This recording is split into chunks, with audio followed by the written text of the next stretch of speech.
Welcome to the Point. This week, the legislature returned to Lansing after the holiday break and prepared to get back to work even as COVID cases are reaching record numbers and hospitals are overrun. With billions of dollars of COVID dollars still unappropriated and an election looming, what are the priorities for lawmakers and the governor? We talked first with Governor Gretchen Whitmer about COVID, the state's response, and what she wants to achieve in 2022.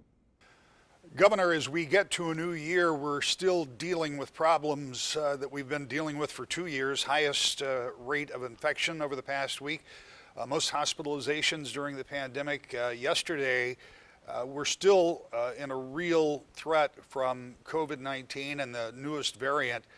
Where are we statewide? I know the response has been ongoing, but is there anything new that the state is trying?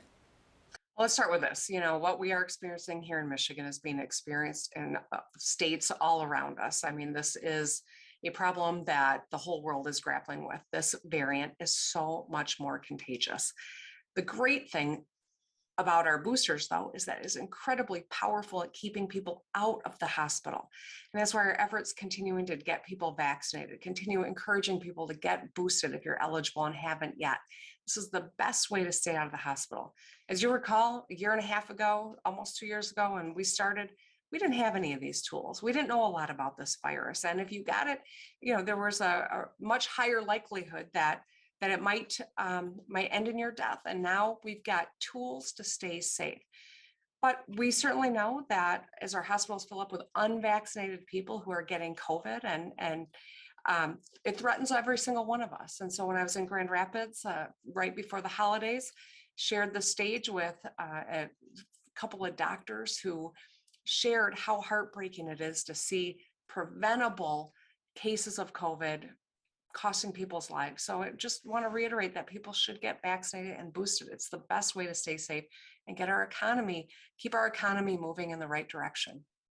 Is there anything from a state perspective that can be done? As you point out, this is a global problem.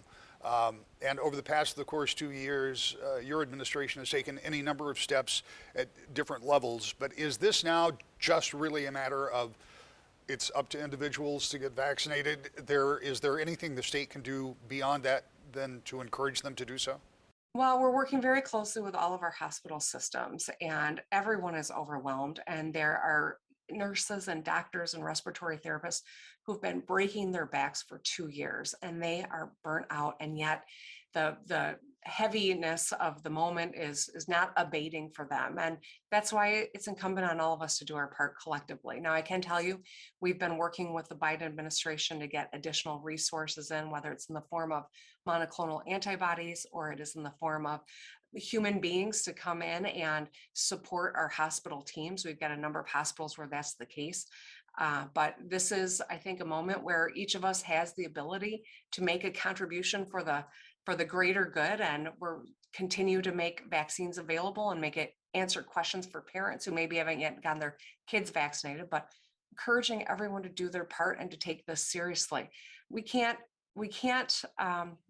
hope that we'll just ride this wave out. There may be another. This virus will continue to mutate, and that's why we've got to use these tools to stay safe. When we take a look at a new year, I know that your administration has a number of action items that you would like to get to. Talk to me about what you want to work with the legislature, particularly in getting done. I know that one of your top priorities is going to be to get some of that COVID relief money pushed out the door as quickly as possible. At the end of the year, we had some great bipartisan work that we were able to get done around economic development, around supporting business, and around getting some of the COVID relief dollars out. But there's a lot more to do. We want to support our schools so that they can keep our kids safe and address the incredible disruption that our kids have all been through because of COVID. We want to ensure that we can deploy some of these resources in the affordable housing space. We know that this is an unprecedented opportunity for us to make some once in a generation type investments, and we've got to work together to make it a reality. We're also having an election year coming up, right? And none of us can focus on that because we've got important things to do in the first couple quarters of this year, but it's around supporting business, it's around keeping our kids in school, and it's around keeping people safe. When you talk about what's going to happen in this year, and I appreciate the idea that you can kind of put the election off for the first couple of quarters, but the reality is that the election is going to be omnipresent. Is that going to make it more difficult to get things done this year? You know, Rick, I wouldn't say that. I'm going to stay focused on solving problems and finding common ground with the legislature. And it's challenging any year, but certainly an election year, it might be a little more difficult. But here's the thing. The people of Michigan are going to make decisions based on who, who delivered what on behalf of them and their families, right? Whether it's safer roads, or it is rebuilding water infrastructure, or it is increasing access to healthcare, keeping our kids in school. I think that these are the things that matter most. And we can't write off a whole calendar year when we get billions of dollars from the federal government that we can deploy to improve the quality of people's lives. And that's where I'm going to spend all of my energy, and I'm going to stay focused. Let's talk in just the moment we have left. If there was one priority, I know there are a lot of things you want to do, but if there was one priority, one thing that you wanted to get done this year outside of the election, what is that thing that you want to get done? That's an impossible question to answer, Rick, and you know that. We are writing the state of the state right now. I'll be giving that in about a week and a half. We are also writing the budget right now. I'll be introducing that a little bit after the state of the state. So there are a lot of priorities. It's not, success for the state of Michigan doesn't boil down to one issue or another. But obviously, we want to continue closing the skills gap in Michigan. We want to continue ensuring that we've got resources to get our kids on track so they've got the education they need to have long-term success. We want the world to know Michigan is open for business. We want to protect our Great Lakes. I mean, there are so many issues, so I'm never going to be able to answer one. We've got energy, we've got bandwidth, and we've got resources to make headway on all of these fronts. And that's what I'm going to do, everything in my power to make sure that we're successful, because it inures to everyone's benefit in our state when we are. An impossible question, perhaps, but getting a laundry list of agenda items passed in an election year may be a bit optimistic. We also talked to members of the State House of Representatives about their hopes for the new year. First, Republican Matt Hall of Marshall. Representative, it's a new year. It's a continuation of the same session, but it'll be the final year for some members, and it's an election year. What are some of the priorities that you and some of your Republican colleagues will be undertaking as we start this session? Well, for me, the biggest priority is making sure Michigan continues to be the place where we can land large deals for major employers in our state and bring manufacturing back to our state. So at the end of last year, you saw we worked together in a bipartisan way to put together a way to bring and land large deals. I want to continue that this year. I'm looking at a research and development tax credit that would incentivize advanced automotive, semiconductors, and life sciences to do research and development in West Michigan, things like what we have in Pfizer. And we're hoping to land, the semiconductor industry, which I think would be a national security benefit, and also would help us a lot with the chip shortage we see domestically. And we need to keep and retain the auto industry in the state. So I think we'll be working hard to do more, to continue to make Michigan the place for those kind of deals, but also to help our small businesses and to simplify their tax burden. At the same time, we've got record COVID cases, record hospitalizations, and billions of dollars in COVID relief that is still here and has not yet been appropriated. What's going to be the disposition of that money, and when do you think it might move, if it does? Well, I know Chair Albert, the Appropriations Chair, is working hard with the Governor and with the Senate Appropriations leaders to come to an agreement on some kind of deal on how we spend some of that federal money, particularly related to our healthcare system in the state. I mean, we have record numbers of COVID cases.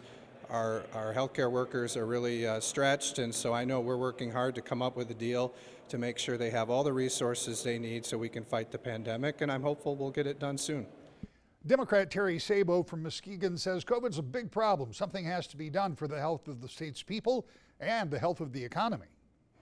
Representative, in this final year for you over in the House, there's still some priorities. What are some of the things that you would like to see done in 2022? Well, the biggest thing for me is to really, for us to come together and try to figure out how we're going to attack this COVID situation. It is really crippling our state, not only from the health perspective, but also from an economic standpoint too. So we've got to make sure that we're doing the things that we need to do as legislators and as a state government to help people get through this whole pandemic. Representative, during a course of what has been considerable angst between the legislature and the governor, and to be clear, the Republican-led legislature and the governor, you have been kind of a voice of moderation during this period of time. And as I look at the next 12 months or so, there's billions of dollars in COVID relief still that can be spent. There are all of the issues you just ticked off that need to be dealt with. Is the legislature in a better place? Even though I know this is an election year, is the legislature in a better place to cooperate now than they were, say, 18 months ago? Well, this is the way I look at it. We need to be in a better place because there's a lot of people, 10 million people counting on us to do the right thing. They don't care about Democrat stuff. They don't care about Republican stuff. They want to see action. They want to see some relief. They want to see us working together. And that's what we need to do as a state government. When lawmakers returned to the Capitol this week, they were met by large crowds of advocates, family members, caregivers, long-term care patients who say they're suffering because of changes to auto no-fault insurance, approved in 2019 but only fully enacted in the middle of last year. One lawmaker has been sounding the alarm about those changes for months, and up next, Representative Julie Rogers talks about what can be done to help people who are now losing their care options. That's next. To the Point. Welcome back to the Point. Recently, I talked with Representative Julie Rogers about her first year in the legislature. She talked about her concern about the vitriol in Lansing and outright violence in Washington. I then asked her if any of that is changing. Give me your assessment, because my take is that things have gotten a little better, at least within the legislature. The animosity that was on full display this time last year, particularly between the Republican majority and the Democratic governor, seems to have subsided at least a bit. Is that a fair take? I'd say it really depends on the topic, Rick. So there are glimmers of hope. In fact, I worked really hard on a bipartisan package of bills that had been introduced before. It's in the wake of Larry Nassar, the sexual assault prevention and education package. And so that's an example of common sense things that I think everyone has the same kind of values on that we can all agree on. However, when you pivot over to election law, we are polar opposites in many cases. And so it really depends topic by topic. I was pleased to see some of the COVID dollars get appropriated and get out the door. In my humble opinion, it took way too long for that to happen. But we did have the glimmer of hope with the education dollars, for example. And before we left for in-district summer work period, we did have a great bipartisan showing of the largest increase for K through 12 funding education that we've ever had. And significantly in that education bill, and not to get too far afield, but it really upheld a promise almost 30 years in the making, and that is that it brought parity for schools across the state, which was one of the things that multiple legislatures and governors were not able to do. Absolutely. And I think that's what one of the attractors was for it. It didn't matter if you had a D or an R after your name. Everyone wants the best for our kids. And so to have an even playing field for the first time was amazing. Let's talk a little bit about your personal responsibilities. They will change somewhat in this legislature. Recently, I saw the notification that you have been put on the Appropriations Committee. What does that mean for you? Yes, I'm very excited about that. So I was naive when I first came into the legislature and I had one of my first meetings with House leadership. And I was asked the question, which tack do you want to go? Do you want to go down the road of policy? Or do you want to be on appropriations? And I said, coming from county government, what do you mean I have to choose? I really enjoy both. And so I did make the tough decision to go the policy route. And so I was pleased to be on financial services and military veterans and homeland security committees. But in Lansing, pretty much the constant is that everything changes week by week, hour by hour sometimes. I was really privileged to get nominated as the Minority Vice Chair of Military Veterans and Homeland Security in October. And I'm working hard for veterans. That's one of the priorities I have in the coming year. And then just this last week, I was appointed to the Appropriations Committee as well, because Representative Hammoud is now mayor over on the east side. And so he stepped down. So there were some holes to fill, and Speaker Wentworth appointed me on the subcommittee of EAGLE. So I'm very excited to step into that role as a lifelong environmentalist. Let's talk a little bit about the role when you talk about military, veterans affairs, homeland security. I mean, those are big issues, but particularly as it pertains to veterans, Over the course of the years, we've seen the state's approach to any number of things, including the veterans' homes, change, and I think most would say have improved some. Still, there's a lot to be done. What would you like to focus on when you say you'd like to make veterans part of your focus?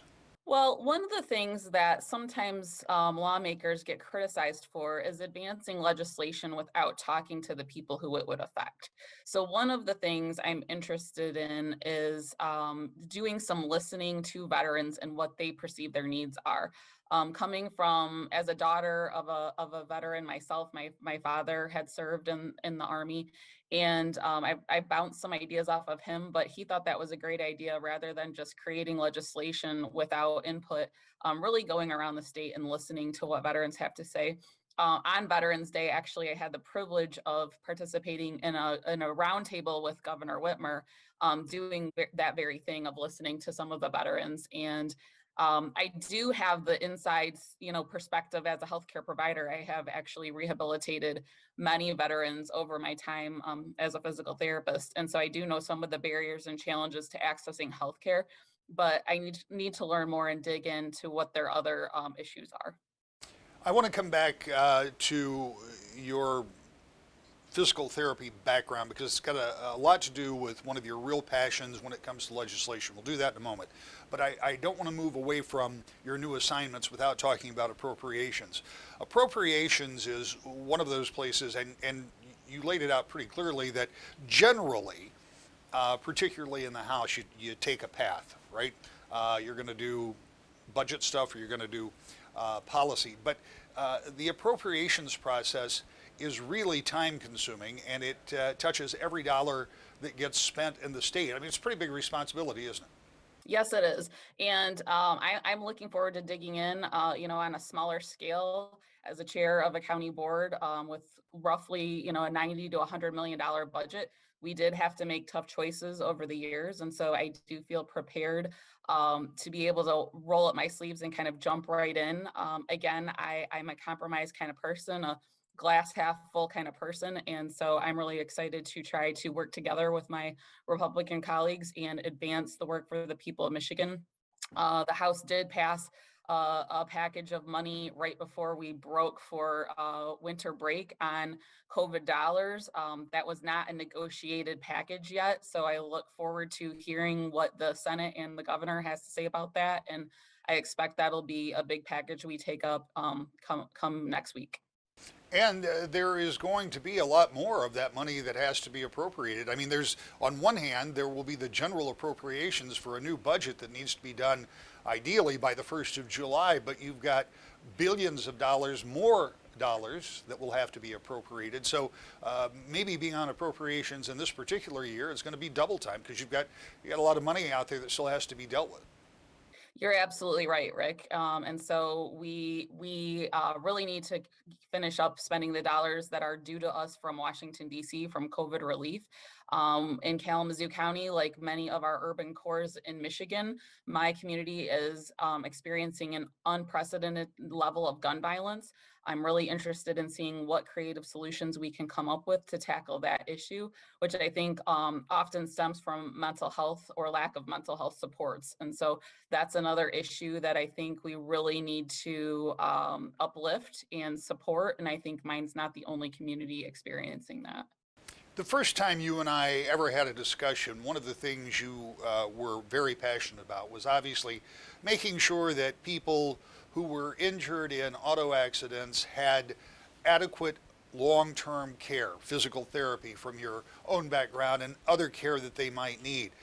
Between that conversation and now, and I'm going back several years, I think, when we first talked, but there has been a change to auto no-fault insurance, and you have highlighted a number of times in the past few months the problems that it's creating for people who are still being covered by the catastrophic claims, trying to get the kind of health care that they need ongoing. What are some of those problems, and if there are any, what are some of the solutions?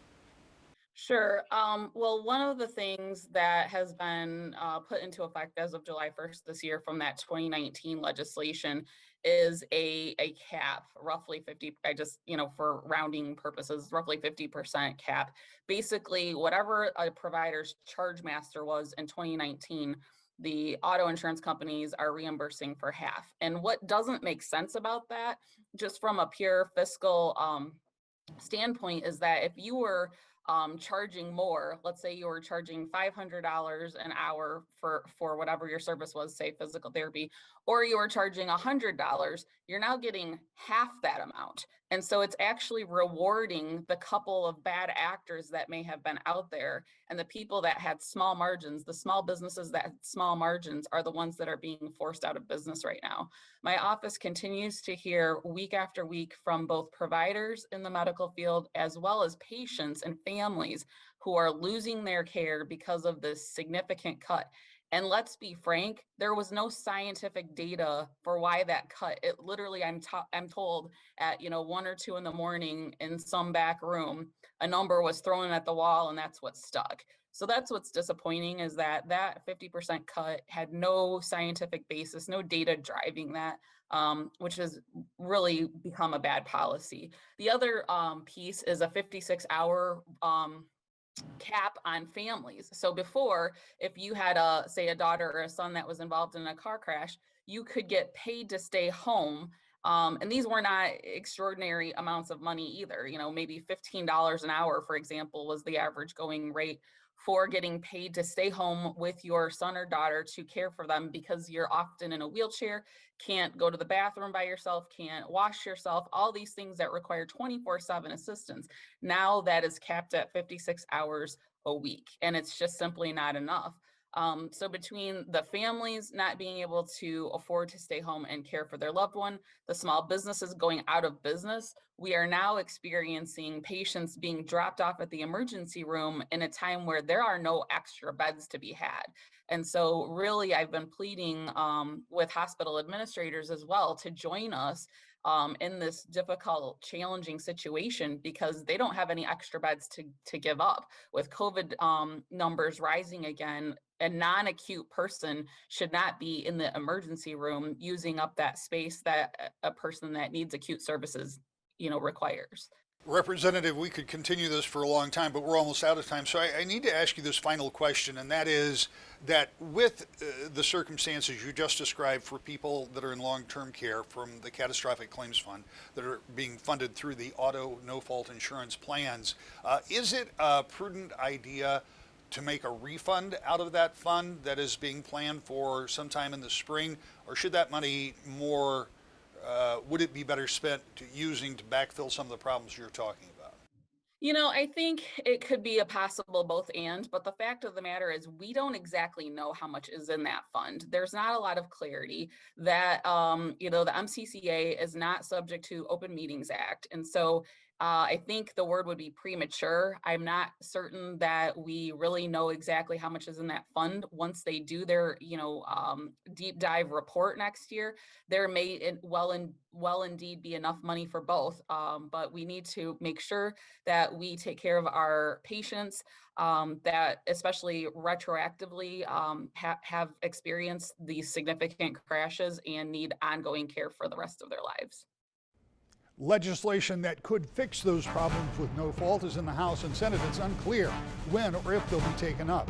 We're back with Final Thought next. To the Point. We're just a couple of weeks from another virtual State of the State for Governor Whitmer. We'll have that and more when you join us each week. To the Point.